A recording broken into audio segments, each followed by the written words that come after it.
Hi friends, ഇന്നത്തെ വീഡിയോയിൽ ഒരു സിമ്പിളായിട്ടുള്ള കുറച്ച് കാര്യങ്ങളാണ് പറഞ്ഞുതരാൻ പോകുന്നത്.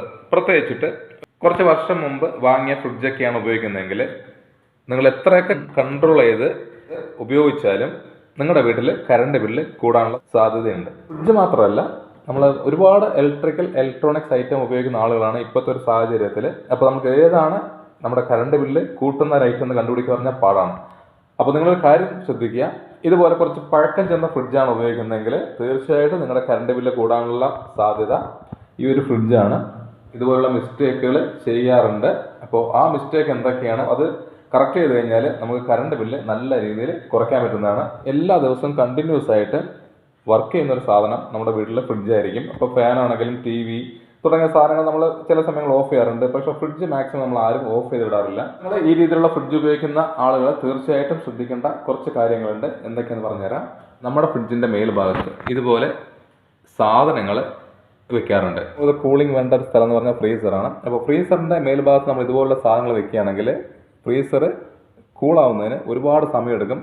അപ്പോൾ ഇതുപോലുള്ള എല്ലാ സാധനങ്ങളും മാറ്റുക. അപ്പോൾ എപ്പോഴും ഫ്രിഡ്ജിൻ്റെ മേൽഭാഗം ഇതുപോലെ പ്ലെയിൻ ആക്കി ഇടുക. മാക്സിമം സാധനങ്ങൾ നിങ്ങൾ ഇതിൻ്റെ മേൽഭാഗത്ത് വെക്കുകയാണെങ്കിൽ ഫ്രീസർ തണുത്ത് കിട്ടാൻ ഒരുപാട് സമയമെടുക്കും. അത്രമാത്രം കറണ്ട് നമുക്ക് ആവശ്യമാണ്. അതുപോലെ തന്നെ ഫ്രിഡ്ജിലെ കംപ്രസറിന് നല്ല രീതിയിൽ വർക്ക് വരുന്നതാണ്. ആ ലോഡ് കൂടുമ്പോൾ പെട്ടെന്ന് കംപ്ലൈൻ്റ് ആകാനുള്ള സാധ്യതയുണ്ട്. ഉപയോഗിക്കുന്ന എല്ലാവരും, അത് പുതിയ തരം ഫ്രിഡ്ജാണെങ്കിലും പഴയതാണെങ്കിലും, മേൽഭാഗത്ത് യാതൊരു സാധനങ്ങളും വെക്കാതെ ഇങ്ങനെ ഫ്രീ ആയിട്ട് വിടുക. പഴയ ഫ്രിഡ്ജുകളിലെല്ലാം കോയിൽ ഫ്രിഡ്ജിന് പുറത്തോട്ടായിട്ടാണ് വരുന്നത്. ഈ ഫ്രിഡ്ജുകളിലൊക്കെ ആണെങ്കിൽ നമുക്ക് ഇതുപോലെ കോയിൽ പുറത്ത് കാണാറില്ല. പൊതുവേ ഈ ഫ്രിഡ്ജ് എന്ന് പറയുന്നത് നമ്മുടെ AC വർക്ക് ചെയ്യുന്ന പോലെ തന്നെയാണ്.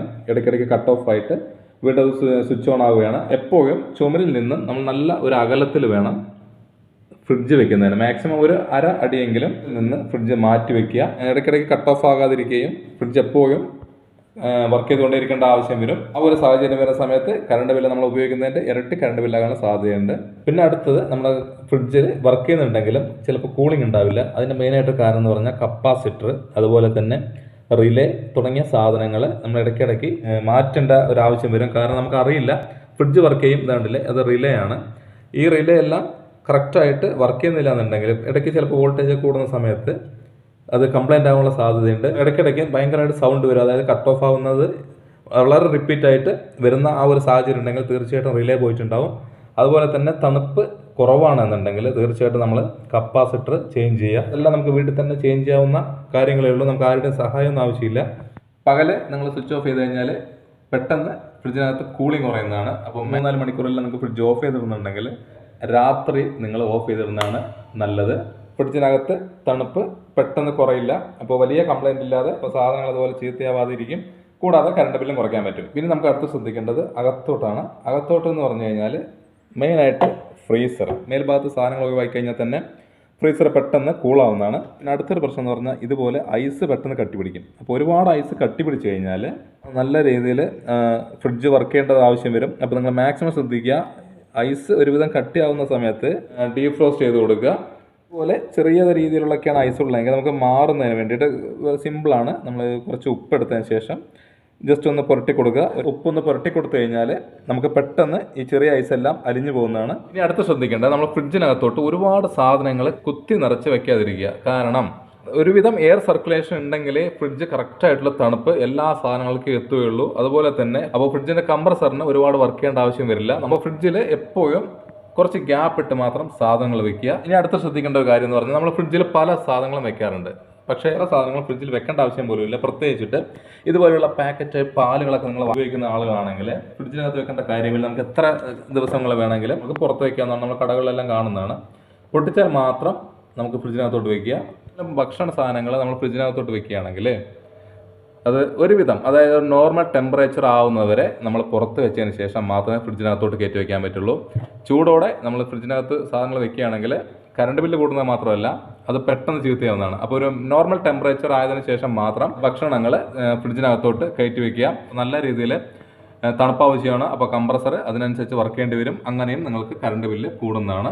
ഫ്രിഡ്ജ് വർക്ക് ചെയ്യുന്ന സമയത്ത് നിങ്ങൾ മെയിനായി ശ്രദ്ധിക്കുക, ഓരോ ക്ലൈമറ്റിനനുസരിച്ച് നമുക്കിതിൻ്റെ സ്പീഡ് കൂട്ടാവുന്നതാണ്. അതിനാണ് ഈ സ്വിച്ച് തന്നിരിക്കുന്നത്. പലരും ഇത് ശ്രദ്ധിക്കാറില്ല. നമ്മളിപ്പോൾ ഒരു 2-ലാണ് വെച്ചിട്ടുണ്ടെങ്കിൽ നമ്മൾ വർഷങ്ങളോളം 2-ൽ തന്നെ വെക്കും. അല്ലെങ്കിൽ ചിലപ്പോൾ 3, 4.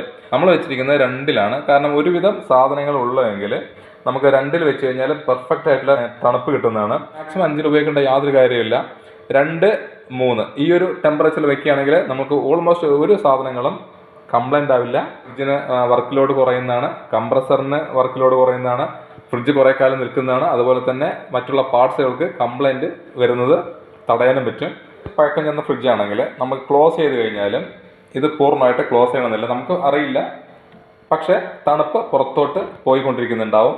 പഴക്കം ചെന്ന് കഴിഞ്ഞാൽ നമുക്ക് ഇതിൻ്റെ ബീഡിങ് എല്ലാം സോഫ്റ്റ് ആവുന്നതാണ്, നമുക്ക് അതിൻ്റെ കറക്റ്റായിട്ടുള്ളൊരു ക്വാളിറ്റി കിട്ടില്ല. അപ്പോൾ ഇതുപോലുള്ള സാഹചര്യങ്ങൾ നിങ്ങൾ ഒഴിവാക്കുന്നതിന് ഇല്ലെങ്കിൽ അറിയുന്നതിന് ഒരു സിമ്പിൾ വഴി പറഞ്ഞുതരാം. അപ്പോൾ അറിയാത്തവരുണ്ടെങ്കിൽ ഒന്ന് ട്രൈ ചെയ്ത് നോക്കുക. ഫ്രിഡ്ജിൻ്റെ ഡോറിൻ്റെ ഒരു ഭാഗത്ത് ഇതുപോലെ ഒരു നോട്ട് എടുക്കുക. അതിപ്പോൾ 10, 20 എത്ര രൂപ വേണമെങ്കിൽ കുഴപ്പമില്ല, അല്ലെങ്കിൽ കനത്തി വരുന്ന ഒരു പേപ്പർ ആണെങ്കിൽ കുഴപ്പമില്ല. നമ്മൾ കറക്റ്റായിട്ട് ഇട്ടതിന് ശേഷം ജസ്റ്റ് ഒന്ന് വലിച്ചു നോക്കുക. അപ്പോൾ ഇത് അത്യാവശ്യം ടൈറ്റ് ഉണ്ട്. ചില ഫ്രിഡ്ജുകളിലാണെങ്കിൽ വളരെ ഈസി ആയിട്ട് പുറത്തോട്ട് വരും.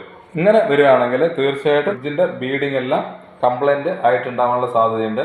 ഇതുപോലുള്ള പ്രശ്നങ്ങളുണ്ടെങ്കിൽ തീർച്ചയായിട്ടും നിങ്ങൾക്ക് കറണ്ട് ബില്ല് കൂടാനുള്ള സാധ്യതയുണ്ട്. ഇടയ്ക്കിടയ്ക്ക് ക്ലീൻ ചെയ്ത് കൊടുക്കുക. കാരണം നല്ല രീതിയിൽ അഴുക്ക് പിടിച്ചു കഴിഞ്ഞാൽ ഡോറ് കറക്റ്റായിട്ട് ക്ലോസ് ആവില്ല. ബീഡിങ് ക്ലീൻ ചെയ്ത് നമുക്ക് ഏറ്റവും എളുപ്പത്തിൽ ചെയ്യാൻ പറ്റുന്ന ഒരു സാധനമാണ് വിനീഗർ. അപ്പോൾ കുറച്ച് വിനീഗർ നമ്മൾ ഒരു പാത്രത്തിലോട്ട് ഒഴിക്കുക. അതിനുശേഷം നമുക്ക് വേണ്ടത് ഒരു ബ്രഷാണ്. ആ വിനീഗറിൽ ബ്രഷ് മുക്കിയതിന് ശേഷം ബീഡിങ്ങിൽ അഴുക്കൊക്കെ ഉണ്ടെങ്കിൽ പെട്ടെന്ന് അഴുക്ക് മാറുന്നതാണ്. ശ്രദ്ധിക്കേണ്ട ഒരു കാര്യം എന്ന് പറഞ്ഞാൽ നമ്മൾ ഉപയോഗിച്ച ബ്രഷ് എടുക്കാതിരിക്കുക. ഇതിനു വേണ്ടി നമ്മളൊരു ബ്രഷ് മാറ്റി വയ്ക്കുന്നതാണ് നല്ലത്. ഇത് ഉപയോഗം കഴിഞ്ഞ് കഴിഞ്ഞാൽ കഴുകി ക്ലീൻ ചെയ്ത് നമുക്ക് വീണ്ടും ഉപയോഗിക്കുന്നതാണ്. വിനീഗർ ഉണ്ടെങ്കിൽ നമുക്കിതിൻ്റെ ബീഡിങ്ങുള്ള അഴുക്കുകളെല്ലാം ഈസി ആയിട്ട് പോകുന്നതാണ്. അങ്ങനെ ചെയ്ത് കഴിഞ്ഞാൽ നമുക്ക് അഴുക്ക് ഈസി ആയിട്ട് മാറ്റാൻ പറ്റും. നിങ്ങൾക്ക് കറണ്ട് ഇടയ്ക്കിടയ്ക്ക് പോകുന്ന സ്ഥലങ്ങളൊക്കെ ആണെങ്കിൽ ഫ്രിഡ്ജിൽ തണുപ്പ് നിലനിർത്താൻ വേണ്ടിയിട്ട് ചെയ്യാൻ പറ്റുന്ന സിമ്പിൾ ടിപ്പാണ്. നമുക്ക് ഇതുപോലെ ഒരു ബോട്ടിൽ എടുക്കുക. ഇതിൽ ഒന്നില്ലെങ്കിൽ നമുക്ക് ഐസ് ക്യൂബ് ഇടാം, അല്ലെങ്കിൽ നമ്മൾ നല്ല തണുത്ത വെള്ളം, അതായത് നമ്മൾ ഫ്രിഡ്ജിൽ കുറേ നേരം വെച്ച് തണുപ്പിച്ച വെള്ളം ഇതിൽ വെക്കുക. ഡോറിൽ നമ്മൾ തണുത്ത വെള്ളം വെക്കാറുണ്ടാവും, പലർക്കും തണുത്ത വെള്ളം കുടിക്കാൻ വേണ്ടിയിട്ട്. പക്ഷെ അത് അങ്ങനെ വെച്ചിട്ട് യാതൊരു കാര്യമില്ല. വെള്ളം നിറച്ചതിന് ശേഷം ഇതുപോലെ ഫ്രീസറിൻ്റെ തൊട്ട് താഴെ ഈ ഒരു രീതിയിൽ നിങ്ങൾ വെള്ളം വെച്ച് കഴിഞ്ഞാൽ ഒരു 3-4 മണിക്കൂർ കറണ്ട് പോയാലും ഫ്രിഡ്ജിനകത്ത് ആ തണുപ്പ് നിലനിർത്താൻ വേണ്ടിയിട്ട് ഈ വെള്ളം സഹായിക്കുന്നതാണ്. അറിയാത്തവരുണ്ടെങ്കിൽ വളരെ സിമ്പിൾ ടിപ്പാണ്. നമുക്ക് കുറച്ച് മണിക്കൂർ കറണ്ട് ഇല്ലെങ്കിലും ഫ്രിഡ്ജിനകത്ത് ടെമ്പറേച്ചർ കുറയില്ല. പിന്നെ അടുത്ത ശ്രദ്ധിക്കേണ്ട, ഇടയ്ക്കിടയ്ക്കുള്ള ഫ്രിഡ്ജ് ഓപ്പൺ ചെയ്യുക, അതുപോലെ തന്നെ ക്ലോസ് ചെയ്യുക, ഇത് ഒഴിവാക്കാൻ ശ്രമിക്കുക. സാധനം എടുക്കണമെന്നുണ്ടെങ്കിൽ നമുക്ക് ഫ്രിഡ്ജ് ക്ലോസ് ചെയ്യേണ്ട കാര്യമില്ല. കാരണം ക്ലോസ് ചെയ്തിട്ട് വീണ്ടും ഓപ്പൺ ചെയ്യുമ്പോഴാണ് ഏറ്റവും കൂടുതൽ കംപ്രസറിന് വർക്ക് ചെയ്യേണ്ട ആവശ്യം വരുന്നത്.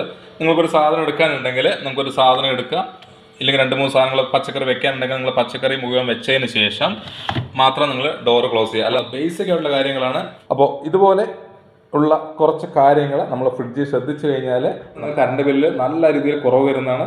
അതിനുശേഷം നിങ്ങൾ അടുത്ത ബില്ലിൽ നിങ്ങളുടെ എമൗണ്ട് എത്രമാത്രം കുറവുണ്ടെന്ന് നിങ്ങൾക്ക് അറിയാൻ പറ്റും. അപ്പോൾ ഇന്നത്തെ വീഡിയോ ഞാൻ വൈൻഡപ്പ് ചെയ്യാൻ പോകണം. ഇഷ്ടമായെങ്കിൽ ഒന്ന് ലൈക്ക് ചെയ്യുക, ഷെയർ ചെയ്യുക, കമൻറ്റ് ചെയ്യുക, സബ്സ്ക്രൈബ് ചെയ്യുക.